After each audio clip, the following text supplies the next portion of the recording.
Good morning, Kentucky. Welcome to this ABC 36 News Update. A man is beaten and robbed in Lexington overnight. It happened around midnight at Terrace Green Apartments on Hollow Creek Road. Police say a man was in the parking lot when three other men walked up, pointed a gun at him, and demanded money. After taking his wallet and cell phone, one of the men pistol whipped the victim, cutting his forehead. He was taken to the hospital. No arrests have been made.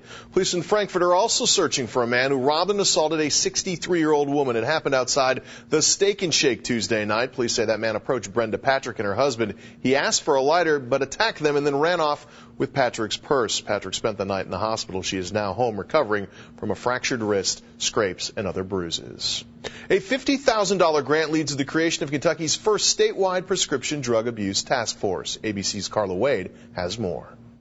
People think they know what Dr. Karen Shea has been through. Your imagination cannot compare to our pain.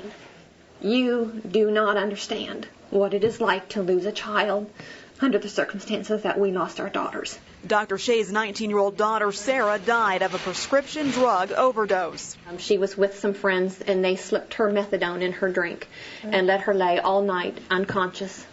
And the next morning they panicked. So they picked her up, put her in their car, drove her to the hospital, realized she was dead, dumped her body, and took off.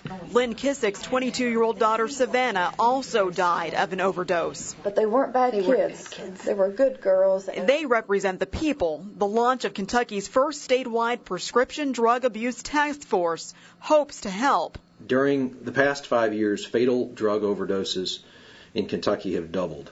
Overdoses now are the second leading cause of accidental death in Kentucky, second only to car crashes. If that's so common that as a prosecutor you can talk about OxyContin, Loratab, Loracet, Meprogan, the different types of narcotics off the top of your head, just like you can sentencing, we've got a problem. A $50,000 grant from the National Association of Drug Diversion Investigators will help the task force expand its drug fighting and prosecuting efforts across the state.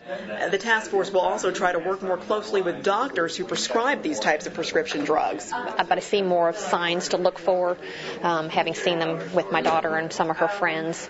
But no amount of law enforcement is as powerful as the message coming from these mothers who hope it won't fall on deaf ears. That's my fervent wish. That's my prayer, is that it will help someone else to not have to suffer what we've been through.